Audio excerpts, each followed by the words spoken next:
Isang magandang araw po sa inyong lahat, mga minamahal kong mga magulang at kapatid sa Panginoon. Ito po ang inyong lingkod, si Pastor Roel Camia po, mula po dito sa Winnipeg, Manitoba, Canada, para po sa ating pag-aaral ng salita ng Diyos ngayon pong umaga. Welcome po muli sa Tinig ng Pag-asa. Araw po ng Tuesday at magpapatuloy po tayo sa series na ating sinimulan sa aklat po ni James. Nasa chapter 4 verses 13 to 16 po ang ating pag-aaralan ngayon.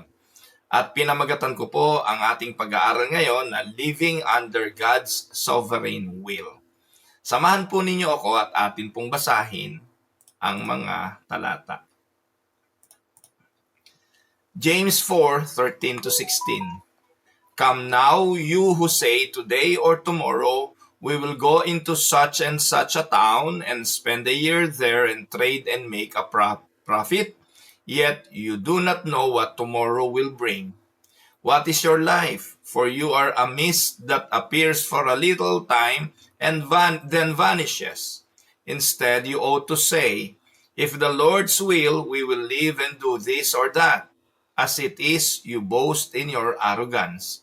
All such boasting is evil. Pagpalain nawa ng Panginoon ang pagkabasang ito at pagkadinig ng kanyang banal na salita na ngayong araw ay ating pagbubulay-bulayan. Sa mga talatang ito ay ipinakikita ni Santiago ang arrogance of self-confidence. Yung tao na masyadong kumpiyansa sa kanyang sarili, naniniwala na lahat ng kanyang mga ginagawa ay bunga ng kanyang pagpapagal. Tandaan natin mga kapatid, hindi naman ipinagbabawal ang pagkakaroon ng confidence. Hindi masama ang magkaroon ng kumpiyansa, lalo na nga po kung may mga haharapin ka na nangangailangan ng confidence.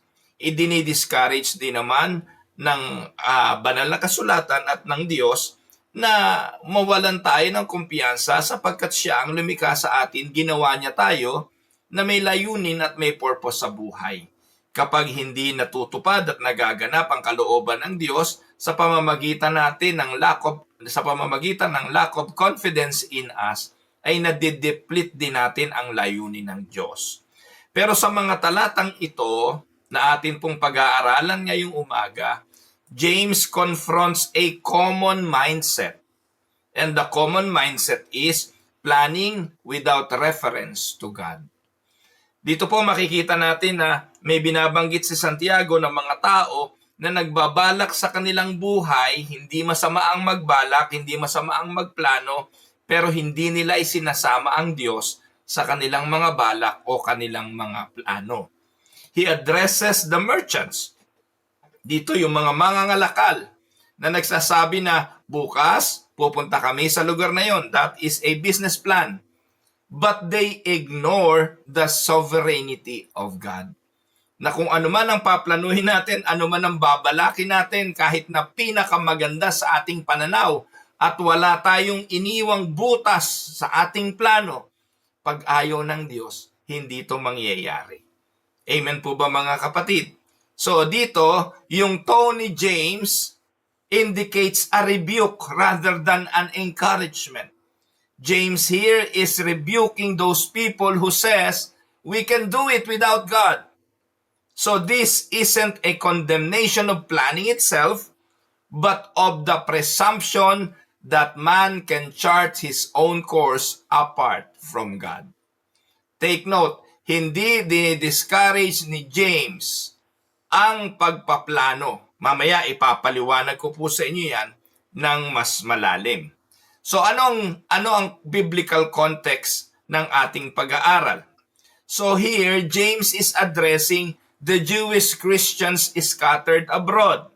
Again, paulit-ulit kong sinasabi, ang sulat na ito ni Santiago ay para sa mga mananampalataya.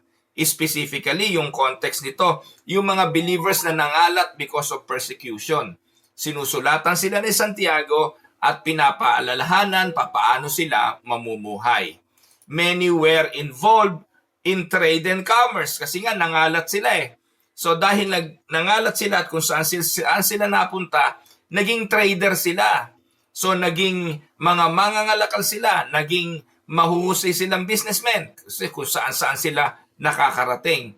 Pero sinabi rito ni Santiago, kung saan man kayo dalahin ng panahon, kung saan man lugar kayo makarating, isama ninyo lagi ang Diyos. Huwag ninyong pahihintulutan na ang plano ninyo ang siyang masunod, bagkos hayaan ninyong ang Diyos ang manguna sa inyong mga plano. So many in the Greco-Roman world, economic life required travel and strategic planning. But James reminds believers that such planning, apart from submission to God's providence, is both foolish and sinful.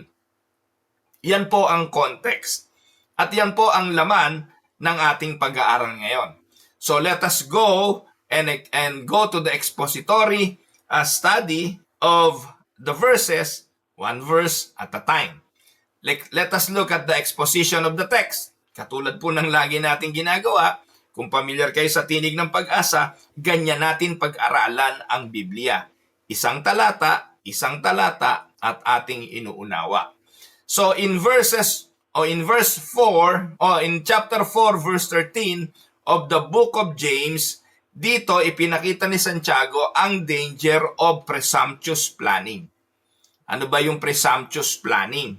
Ito po yung pagpaplano na wala nang kinukonsulta kung hindi ang kanyang sarili at ang kanyang karunungan. Overconfident planning. Yung bang tipong kapag nagplano ka, wala ka nang kukonsultahin kung hindi yung gusto mo. Mga kapatid, ang nagpapatayo ng bahay, kahit na anong bahay, mahalaga na meron kang plano. Amen po ba? Kung ikaw magpapatayo ng bahay, meron kang larawan ng bahay na nasa isipan mo. Pero mga kapatid, kailangang ikonsulta mo ito sa mga arkitekto o sa inhinyero sapagkat sila ang nakaalam ng istruktura at integrity ng tibay ng bahay mo.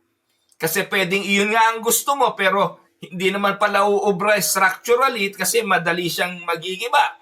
Nakasalalay pa dyan kung saan itatayo, kung ano ang klase ng lupang pagtatayuan. Depende po yan at ang nakakaalam niyan ay ang mga eksperto sa larangan ng pagtatayo. Amen po ba? Kaya anumang bagay, huwag kang mananangan lang sa alam mo, sa mga plano mo, bagkus iko-konsulta mo ito. At dito po mga kapatid, ipinakita ni Santiago ang danger of presumptuous planning. James chapter 4 verse 13, now listen who you say. So he was referring to believers who considered themselves knowledgeable of anything. Sabi nila, today or tomorrow we will go to this or that city, spend a year there, carry on business there, and make money. So the merchants James describes are certain about their future.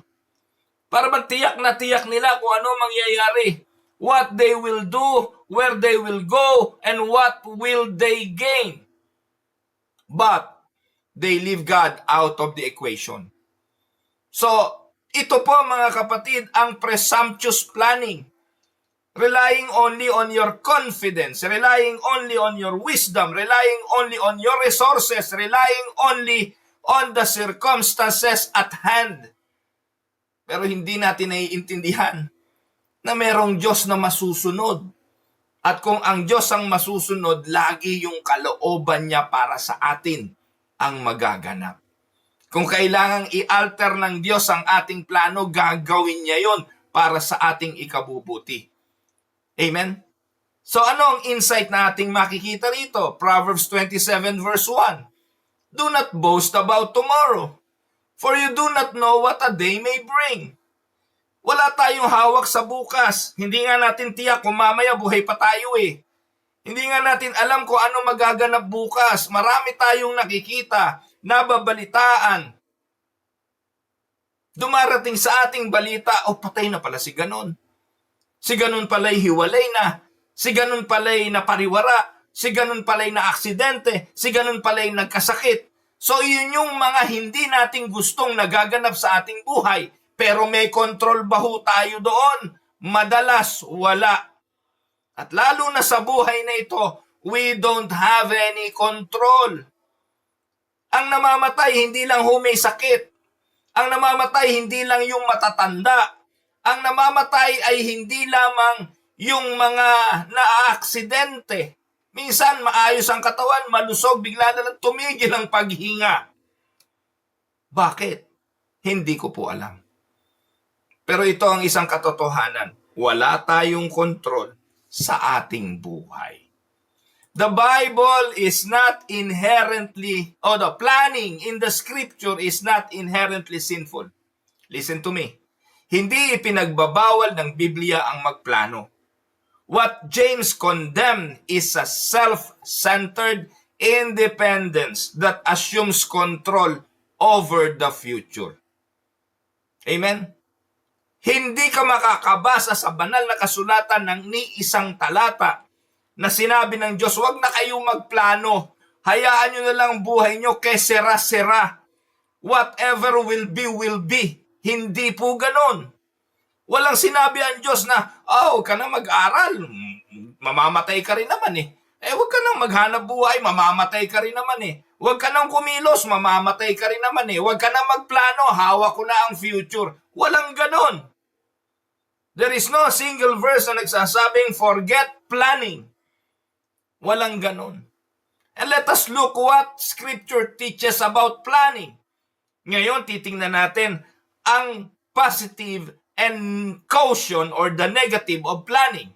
So what the Bible says positively about planning. So the Bible does not say that planning is bad.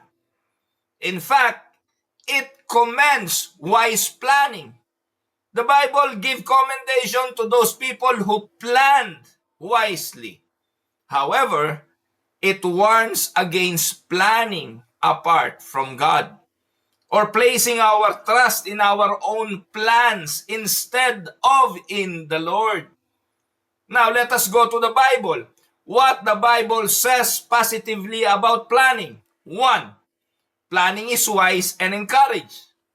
Sabi ng Bible, Proverbs 21 verse 5, the plans of the diligent lead surely to abundance, but everyone who is hasty comes only to poverty. Listen to me, all of you.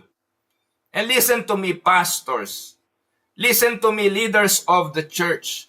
Dito ine-encourage ng Biblia ang pagpaplano. Anumang organisasyon, nagpaplano yan. Anumang kumpanya, trabaho, nakaplano yan. Ang pamilya, kapag nabuo, nagpaplano yan. And if the family, the businesses, or any organizations failed to plan, it is a plan to fail. Amen, mga kapatid. Kaya kung pastor ka, dapat alam mo gagawin mo eh. Ipaplano mo to eh. Kung mag-i-stay ako sa ministry at sa simbahang aking kinakadistinuhan ng 3 taon, I need to plan that 3 years.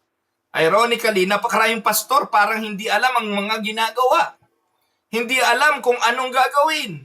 Hindi nakaplano ang kanyang araw, ang kanyang linggo, ang kanyang buwan, ang kanyang mga taon.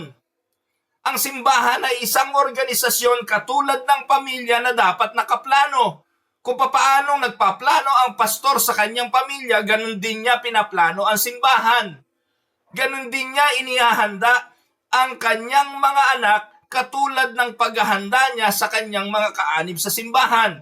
If the pastor is diligent in making his children to grow in the fear of the Lord, in the same manner, he will plan the church in order for the members to also grow in their fear of the Lord. Pareho lang yun. Kaya nga sabi ng Bible ang qualification number 1 sa isang lingkod ng Diyos, dapat napapamahalaan niyang mahusay ang kanyang sambahayan. And that involves planning. If you failed to plan your family, how can you plan for the church? Pareho lang yun. Kaya kayo po na nakikinig sa akin ngayon, kapatid, ano plano nyo? Take note, hindi masamang magplano. Planning is wise and encouraged.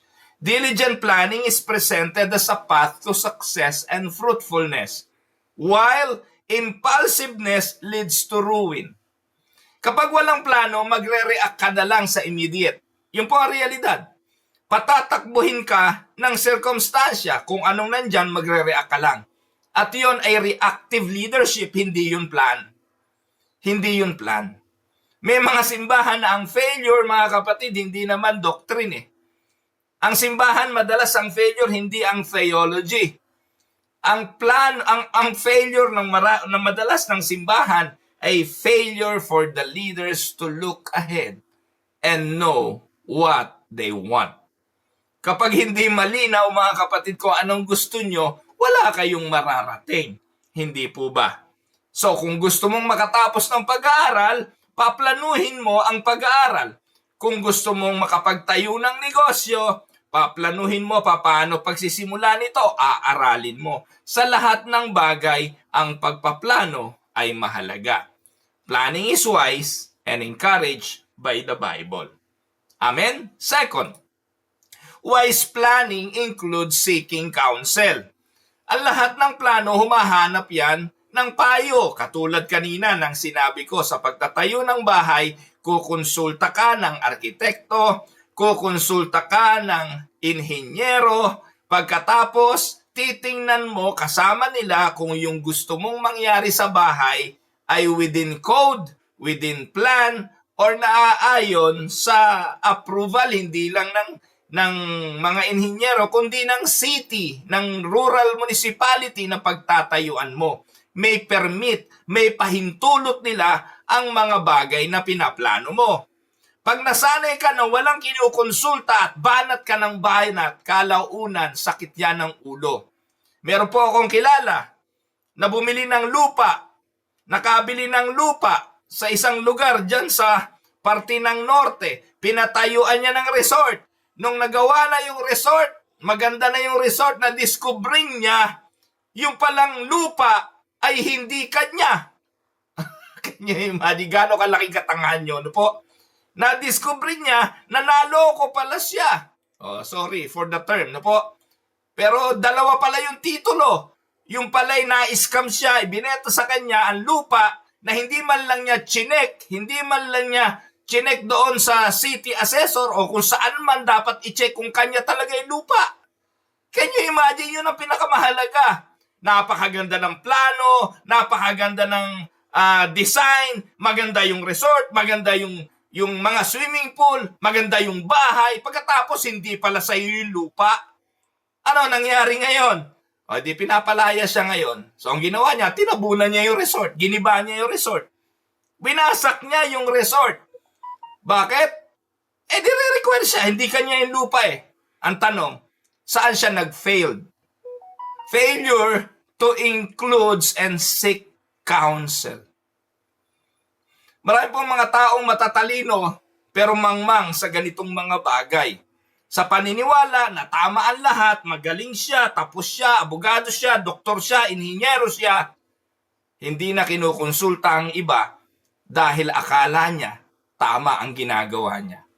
Later, did they realize they are wrong? Proverbs chapter 15 verse 22 says, without counsel, plans fail. Amen? Without counsel, kapag hindi ka nang hingi ng advice, guho ang anumang plano. But with many advisors, Proverbs says, they succeed. Tama. Marami pong mga tao ayaw ng papayuhan eh. Galit kapag sinasabihan. Galit kapag pinapaalalahanan. Masama ang loob, nagre-resign, umaalis, nagtatampo. Dahil ang paniniwala nila eh, matagal na ako rito eh. Tagal ko nang ginagawa yan eh. Matagal na akong pastor. Una pa ako naging pastor sa iyo eh. At pakiramdam nila dahil matanda na sila, alam na nila ang kanilang ginagawa. Mga minamahal na mga kapatid, God blesses planning that is humble enough to seek advice and input from others. Can we say amen, mga kapatid? Pangatlo, even the Lord Jesus taught about counting the cost. Si Jesus na to eh. Na pwede siyang wag na magplano. Pwede siyang mag-react na lang sa circumstances because He can change everything. He has power to change everything. Pero ano sabi ng Luke? Luke 14:28. For which of you, desiring to build a tower, does not first sit down and count the cost, whether he has enough to complete it? Ano pong ibig sabihin ng Panginoong Jesus? Jesus uses the idea of planning as a wise principle when it comes to discipleship.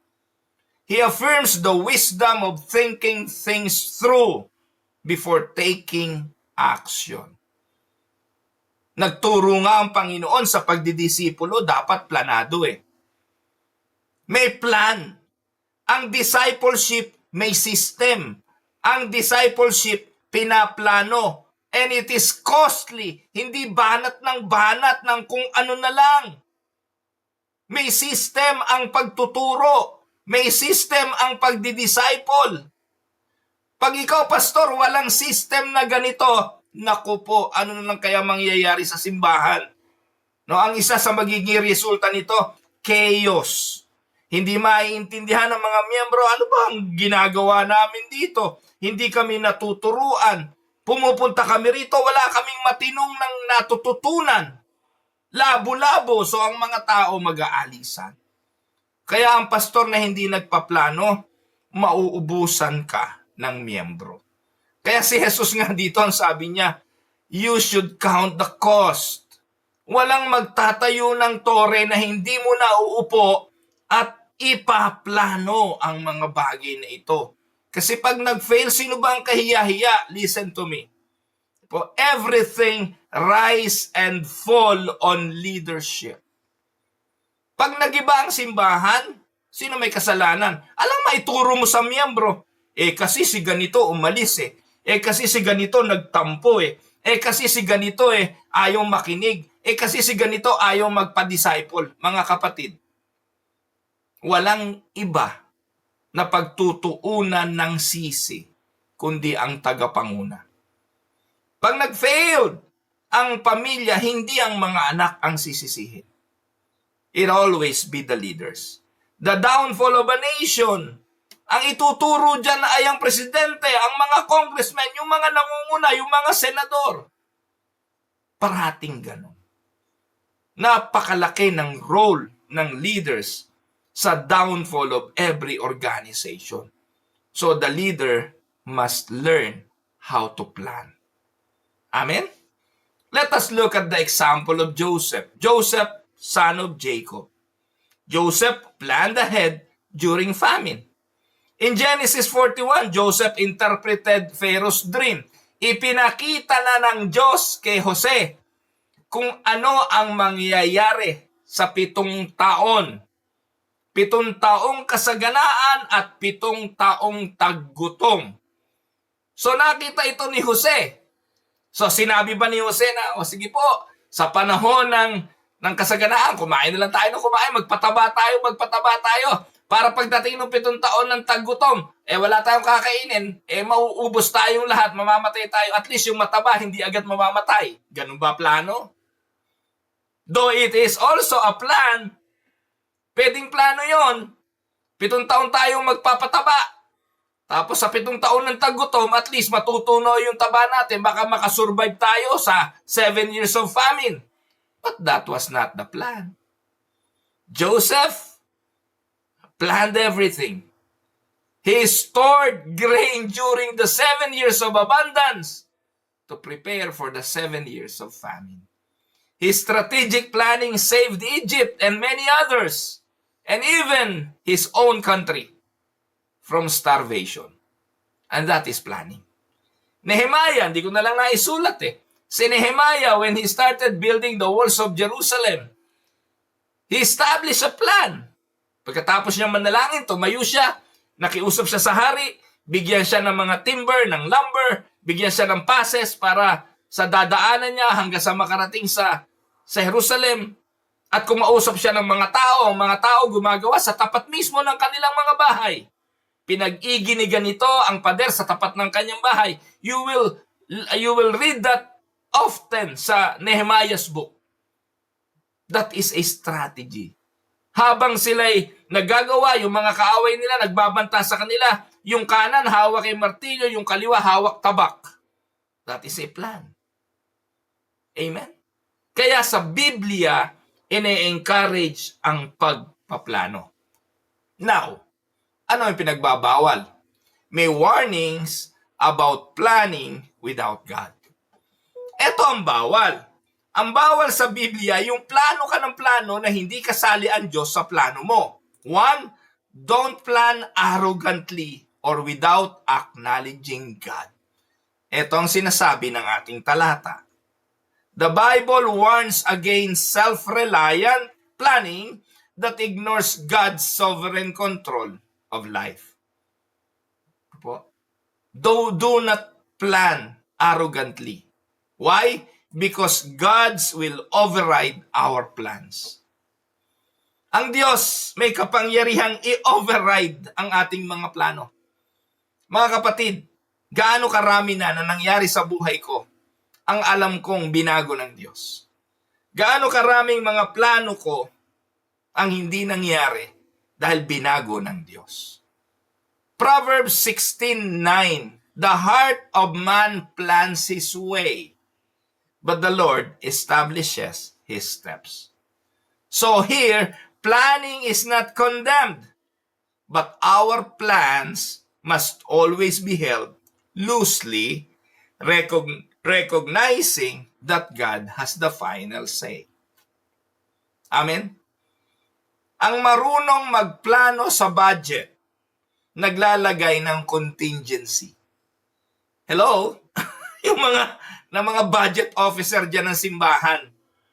Lagi po kayong maglalagay ng contingency plan. Sapagkat hindi naman natin tiyak ang lahat ng ating hakbang. Bagamat may mga plano tayong mga set activities for the year. Kami po ganon. Ganon kami ka-diligent.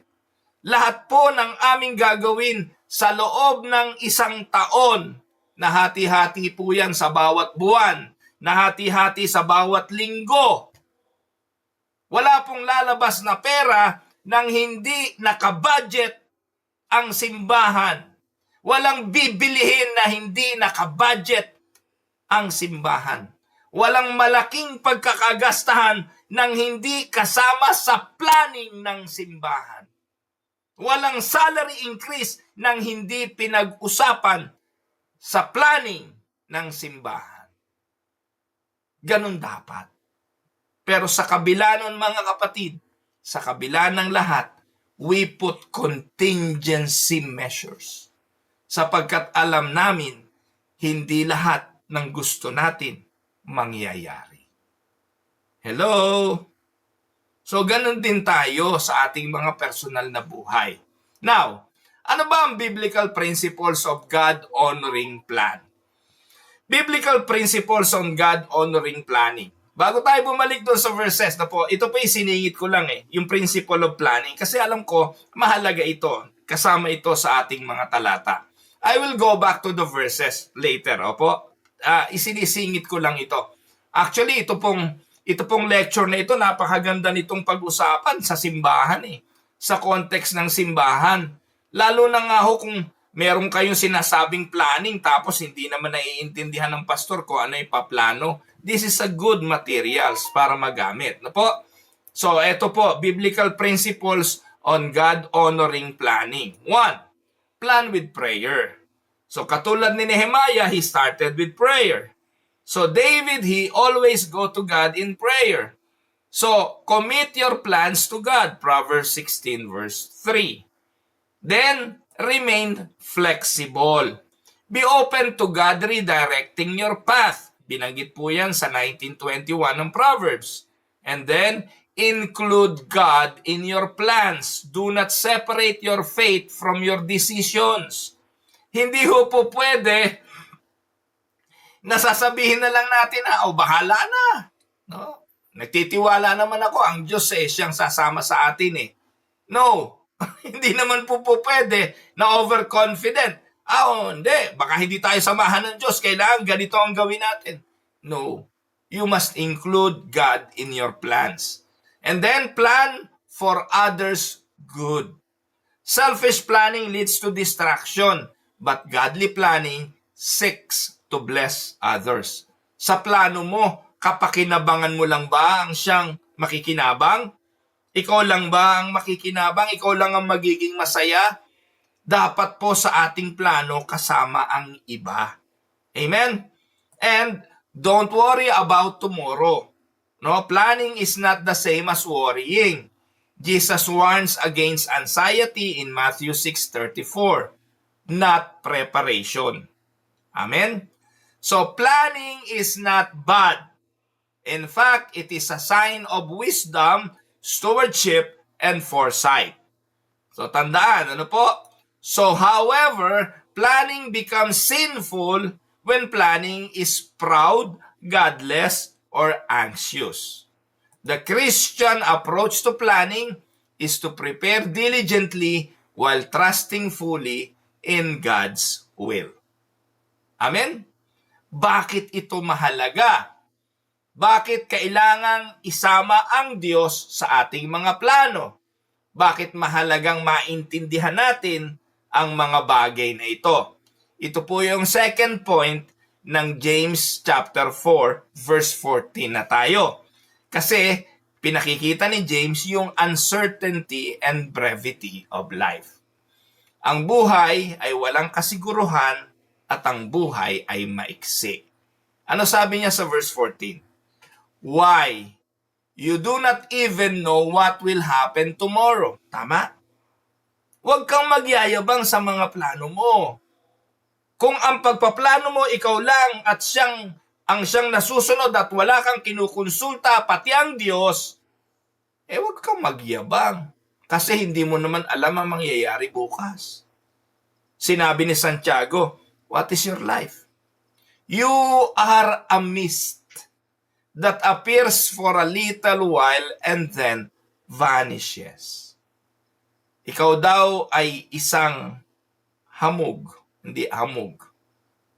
Nandyan ngayon, mamaya, wala na. That is the uncertainty and brevity of life. Life is fleeting and fragile. Katulad ng vapor, a morning fog that vanishes quickly.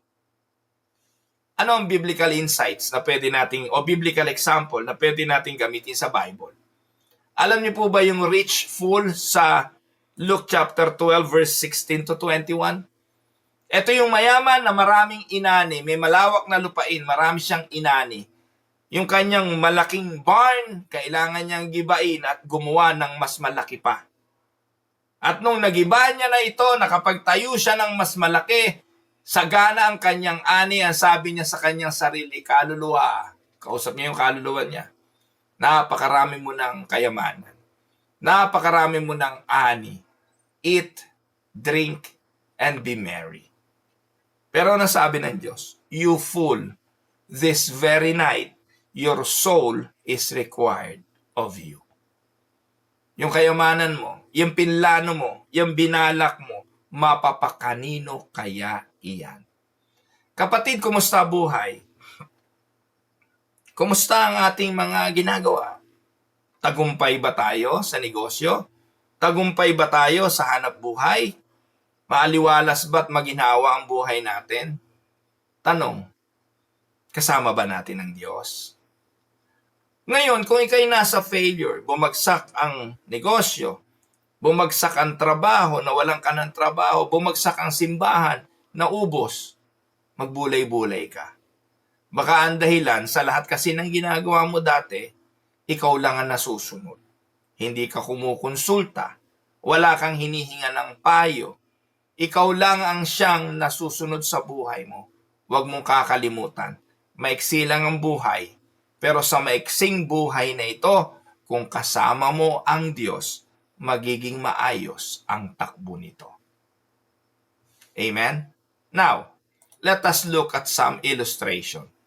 Nakakakita po ba kayo ng hamog sa umaga? The fog or the vapor that covers a city in the morning? Di po ba? Nang bumiyahe po kami ng isang araw sa Saskatchewan. Madaling araw po kaming umalis ni Mrs. Alas 5 ba? Alas 4 ng madaling araw, bumibiyahe na po kami. Papunta po ng Yorkton, Saskatchewan. Foggy. Talagang halos yung visibility ay hindi mo makita. Pero mga kapatid, saglit lang yun. It looks thick and impenetrable, but disappears with the rising of the sun. So is our life. Ang ating buhay, it seems full and busy, but in God's sight, it's brief. Kapatid, maiksi lang buhay, huwag niyong kakalimutan. Hindi ko sinasabing, huwag na kayong magplano, huwag na kayong kumilos kasi mamamatay din naman kayo, pero tandaan, magiging makabuluhan lang ang buhay sa lahat ng ating ginagawa at pinaplano kung doon kasama natin ang Diyos. So practical example, isang businessman.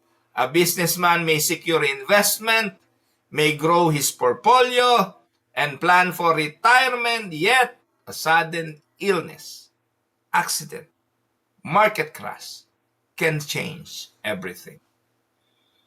Ito lagi paalala ko sa mga anak ko. Mga anak, huwag kayo magtitiwala sa inyong mga sariling kalakasan. Kahit gaano kahusay ka ngayon, there is a downfall for that. Kaya lagi, yung fallback, ang ating fallback parati ay ang Diyos. Kaya kung kasama natin siya, kung ano man ang mangyari, alam natin, hindi tayo magigiba dahil kasama natin sa plano natin ang Diyos. So, anong payo rito ngayon ni Santiago? Sa verse 15, nagbigay siya ng advice. At ang advice, ang sabi ni James, you need to submit to God's will. Verse 15, instead, you ought to say, if it is the Lord's will, we will live and do this and that. Amen, mga kapatid. So this verse isn't just about repeating a phrase, Lord willing. Kasi tayo, sanay na naman tayo doon. Parang nadulas lang, meron lang Lord will, the Lord's will, the Lord's will. It is not just about repeating a phrase. It is about the posture of the heart. It is a humble dependence on God. Ang plano, sa kalooban ng Diyos. Laging ang Diyos ang masusunod. Amen? Yan ang advice ni James. Let us submit to God's will. Yes, pwede nating isa-isahin ang ating mga plano. Lord, gusto ko to, gusto ko to. Lord, ganito nawa ang maganap. Prayer natin, ganon. But at the end, kaya po tinuruan tayo ni Jesus na manalangin Not my will, but your will be done. Anong insight ang makikita natin sa Reformed view? The doctrine of providence teaches that nothing happens by chance. That is the doctrine of God's providence or of divine providence. Lahat ng nagaganap, plano ng Diyos. Walang aksidente. Kaya nga sa Heidelberg Catechism Question and Answer 27 and 28 affirms that all things, even prosperity or suffering, take note, prosperity and suffering come by God's fatherly hand. Kaya si David, ang panalangin niya Ama, dalawang bagay lang naman ang gusto ko dito sa mundo Huwag mo akong payamanin, baka ako'y makalimot sa'yo. Huwag mo akong gutumin, baka naman sumpain kita. Balanse lang. And that's a plan. Amen? So, let us look at another biblical example from the language of the Apostle Paul himself. Sa Acts 18:20-21. Ayan. Yung mga kapatiran dyan, gusto na manatili sila. When they asked him to spend more time with them, he declined. The Apostle Paul declined. But as he left, he promised, sabi niya, I will come back if it is God's will. And then he set sail from Ephesus. Can you imagine that? Gustong-gusto ni Apostol Pablo bumalik. Babalik siya kung kalooban ng Diyos. Kaya mga kapatid, pwede naman tayong magplano Alam niyo po mga kapatid, galing po kami ng Saskatchewan last weekend, kami mag-asawa. Nag-join po kami ng camp, ng third family camp ng Yorkton Unida Christian Church. Ako po ang naging tagapagsalita sa 2 araw na camp na yon, pati sa pananambahan. Ngayon, sabi nila, Bishop, kailan kayo babalik? Di ba speaker nyo rin ako sa anniversary sa August? Babalik ako sa August. Pero bigla ako napaalalahanan sa kalooban ng Diyos. As much as I want to be there sa anniversary, planado na yon, nakakalendaryo na yon, nakasulat na yon dito sa aking kalendaryo ng talaan ng aking mga activities. Pero that is only a plan. God is the one who will set it for accomplishment. Amen? Kaya, ang sabi ko, babalik kami if it is God's will. Amen? So, let us look at the practical application. Here, Paul says, I will return to you if God's will. His plans were subject to divine permission. Practical application. So, ito po mga kapatid. Whether it's starting a business, planning a wedding, choosing a career, bilang mananampalataya, we should commit all plans to God in prayer and say, if the Lord's will. Amen? Kung kalooban ng Panginoon. Kaya, ito po yung paalala. Let us submit to the will of God. Ngayon, sa huling talata sa verse 16, kinamumuhian ng Diyos ang boasting in arrogance. Yan ang sinasabi ng verse 16. As it is, you boast in your arrogant schemes, all such boasting is evil. Boasting assumes control that only God has. It reveals pride and rejection of God's sovereignty. Yung bang tipong lagi natin sasabihin, parang tiyak na tiyak tayong walang makapipigil sa akin. Harangan man ako ng sibat. Mga kapatid, hindi kailangan sibat ang iharang sa iyo para hindi masunod ang gusto mo. Pitik lang ng daliri ng Diyos, hindi mangyayari ang mga bagay na ayaw niya. Hindi magaganap ang anumang bagay kung hindi niya gusto. Amen? Kaya lagi iasa lang sa Diyos at ipagkatiwala. Nung camp ng Yorkton, may isang kabataan akong kinounsel tungkol sa kanyang pag-ibig. Alam mo ang payo ko sa kanya? Gawin mo ang lahat ng pwede mong gawin. Manikluhod ka, maligaw ka, ipadama mo ang pag-ibig mo sa kanya. Pero at the end of the day, ang dalangin, Panginoon, kung siya ang babae para sa akin, kalooban mo ang masunod. Amen? So, shout out, kapatid na Mark Colobong. Good morning sa iyo. So, to illustrate this, imagine a sailor boasting he will cross the sea, yet ignoring the weather forecast and refusing to steer by the compass. Such arrogance leads to shipwreck. Amen? So, biblical warning. God opposes the proud, but gives grace to the humble. Ito yung mensahe natin kahapon. Amen? Now, let us go to the practical applications. 1, acknowledge God's sovereignty in daily life. Don't just plan, pray over your plans. Seek God's will in Scripture and wise counsel. 2, cultivate humility. Recognize that every breath and opportunity comes from the Lord. Live with open hands, ready to accept God's redirection. 3, live with eternity in view. Our short lives should be spent glorifying God. 1 Corinthians 10:31, ano man ang ating ginagawa, kumakain man tayo, umiinom, gawin natin para sa kanyang kaluwalhatian. Invest in eternal things, not just earthly possession. And 4, use if the Lord's will sincerely.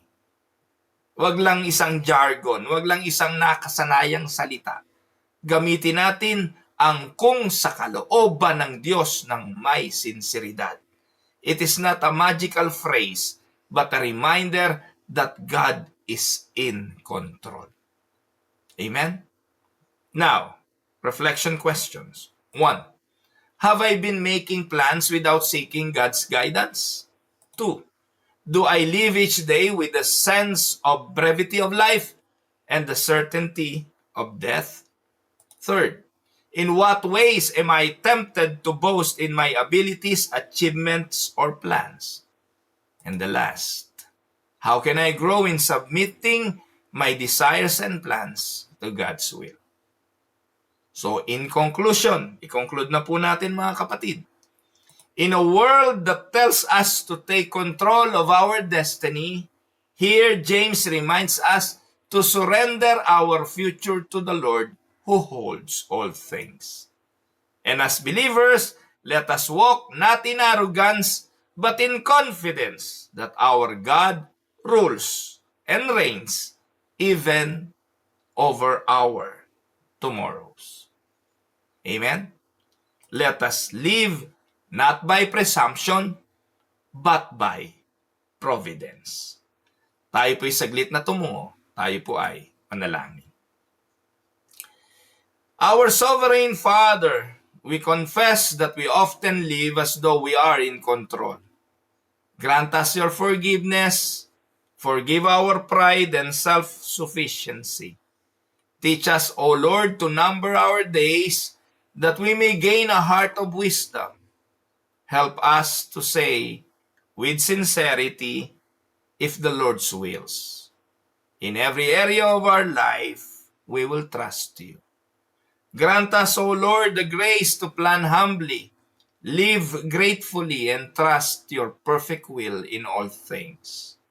Gabayan mo po ang aking mga kapatid. Those who are sick, may you grant your healing right now. May your provisions be to those who are in needs. May your peace be upon us always. This we ask in Jesus' mighty name. Amen and amen. So magandang araw po sa inyo lahat. Ito po ang inyong lingkod, si Pastor Well, para po sa Tinig ng Pag-asa. God bless everyone.